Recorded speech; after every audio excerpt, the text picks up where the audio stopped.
Hey, hello. Today's video is going to be quite different. It's not going to be in the same way that I have all my videos. It's not going to be the same style. And the angle is going to be quite different. The way that I record is going to be quite different. And most importantly, I'm going to be going scriptless for this video. And I decided to go scriptless for this video also because I wanted to feel a little bit more comfortable talking to the camera. I have been recording a couple of videos since I have created the channel. And for all of my videos, I had a script and I had a plan. I knew exactly what I'm going to be saying throughout the video. I had a structure for the video. So I wanted this to feel a little bit more uncomfortable. And I know this video is going to suck, but I'm going to be doing it anyways. And I'm also going to be putting this on the internet, and I don't care how many views it gets. I don't care what people are going to think about it because I genuinely want to improve so that I can create better content and create better videos that people can truly benefit from. Anyways, with that out of the way, let's get into today's video, shall we? Today I wanted to talk about something that I like to call parental slavery. And parental slavery is basically for the parent to use their children as some kind of a machine to achieve their goal. You see a lot of parents these days want their children to achieve what they couldn't when they were children, right?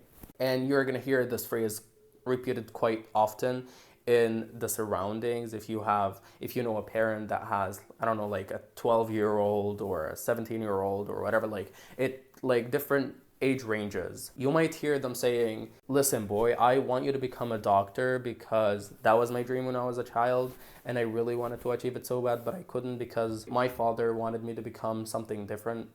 And I wanted to achieve the dream of my father, and then it comes some kind of an infinite loop that we obligatorily have to go through, basically achieving the previous generation's dream, achieving the parents' dream. And that's something that I don't agree with because we end up living each other's lives and we end up in this cycle of inauthenticity. Nobody is authentic about their life. Nobody is genuinely enjoying their life because they went for something that they didn't want to go for. And if you're a parent right now and you have a child that says, for example, let's hypothetically say that your child is a little bit crazy, out of the norm, and he wanted to become an astronaut, or your son wants to become a scientist, and this is not a trend in the community, for example, or this is something that you don't want him to be. You want to carve a different path for that child, but that child is obsessively thinking about becoming an astronaut because this is genuinely something that he wants to pursue in his life. But you're like, no, you're going to become a doctor because doctors in this community are commended, are praised, and are rewarded immensely. They are going to live a comfortable life. They are going to be praised in the community. They are respected in the community. But what's an astronaut? Nobody even knows what an astronaut is. What do? They go to space? There is nothing to pursue in space. So literally you go for this kind of dialogue with your child and put him off that track, and then you want them to pursue whatever the thing is that you want them to pursue. And here's the uncomfortable part that I wanted to talk about from the beginning. If you are compelling your child to become something that he doesn't want to become, something that he doesn't see value in, something that he doesn't see himself in, you're going to be creating and you're going to be placing a lot of resentment in the relationship between you and your child. And this is something obviously not any parent want to have. And I believe any parent, when they compel their children to do something, they do it out of love, they do it out of care, and only a few infinitesimal exceptions would literally execute the parental slavery. And I believe every single parent should be pushing their children to do the good things. But I believe that if your child is motivated to do something, has an aspiration to do something different, maybe something that the community does not acknowledge, maybe something that the community doesn't see as worthy, maybe something that the community doesn't it's not a trend in the community, but still the child wants to pursue it because this is where they genuinely find themselves. I believe that you should be encouraging your child to become that thing instead of putting them off and wanting them to pursue something, a completely different track. So there are two scenarios that you could be going down to. The first scenario is that your child basically is obedient and he doesn't have an ounce of courage to go against the parents, to resist what the parents are imposing on him, whatever the career is that they want him to pursue. And in that scenario, the child is going to be obedient and he's going to do, or she's going to do what you ask him to do.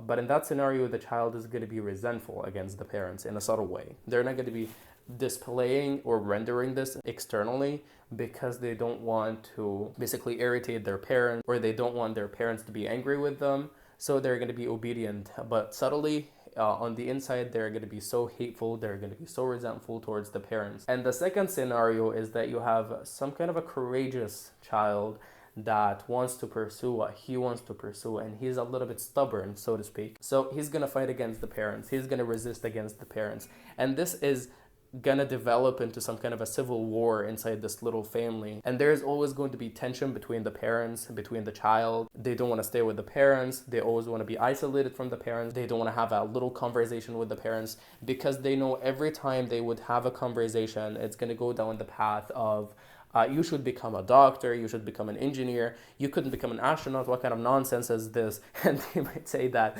where do you think you live? Do you think that you live in some kind of a round earthers, like a family of round earthers? And like a lot of crazy stuff that goes inside those conversations. The defense mechanism that the child used to follow is going to be avoidance. They are going to avoid the parents so that they don't go down that path of debate and argument and quarreling with the parents, etc., because it's painful. They don't want to be doing that with their parents, but at the same time they don't want to be compelled to do something that they don't like, that they don't enjoy, that they don't see themselves in. And wanting the child to be the best he could be is basically something of the parents' nature. It's something that they don't really control, I guess, but they also should be a little bit mindful about the way that they approach it, because compulsion isn't going to be the best thing, especially in today's generation, where the child can watch an insightful video about how you should be determined to achieve what you want in life, and you shouldn't be listening to anyone, you should be fighting against everybody to achieve your goal. Maybe that method of compulsion was something of the past, especially that the child couldn't access content that would basically motivate him to rebel against anybody that would impose anything on him. But in today's age, that's easily accessible, especially that the same parent gives access to the child to the internet at a very young age. So it's going to be, in that scenario, it's going to be even harder for the parent to contain the child. So the best thing that could be done in that situation is to have productive conversations with the child to see what the child wants to be, and also not to impose our own aspirations and our own dreams on the child. And also I want to say to the parent that you shouldn't be thinking about your child as some kind of a property that you want to manage, like your car, but at the same time you shouldn't be thinking about your child as some kind of a stray dog that you don't care about, that you would never think about, that you would never take care of, that you would never give consultation and advice to. Because some parents go on that extreme end of, if my child is rebellious, if my child is defiant, I'm not going to give them advice whatsoever. And they do what they do, and they bear the consequences of their actions. But this is not the right thing to do. And some other parents, they're going to be as extreme as I described at the beginning. So you need to take a middle path. You need to you need to give them consultation and advice, but at the same time, you don't compel them to do what you want them to do. And also I wanted to say something for the children. Instead of having all of that drama, my father, my mother are torturing me, and even some children go to the extreme of, if the parent asks them to bring them some cup of water or some glass of water, they're gonna be like, call the UNICEF, I want to be rescued from this family. Did you guys know what my father did to me today? He asked me to bring them a glass of water. I want to be rescued from this family. Somebody come and rescue me. No, cut that drama, please. For the parents, avoid the extremism of compulsion, and for the children, avoid the extremism of drama. We don't want to have a lot of drama in our families, please. That's it basically for today's video. It basically sucks. I know that the video sucks, but I don't care. I'm gonna put it on the internet anyways. I feel that I'm starting to be more comfortable because of this move that I took. I'm starting to be more comfortable with the camera.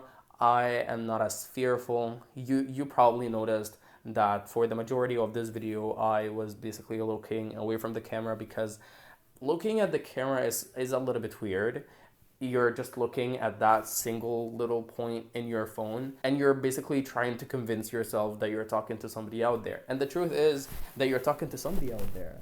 But after the production, just after the video has gone through the multiple phases of video filming and video editing and then publishing, etc., etc. And then people watch it, and the only time that you would feel that you really talk to somebody through the camera is when somebody comments underneath the video, which is a little bit rare, especially for people at the beginning of their YouTube journey. So it's going to be quite difficult to talk to the camera at the beginning, especially when you don't have that much traction. So yeah, that was it for today's video, and I'm gonna see you guys in the next one. Peace.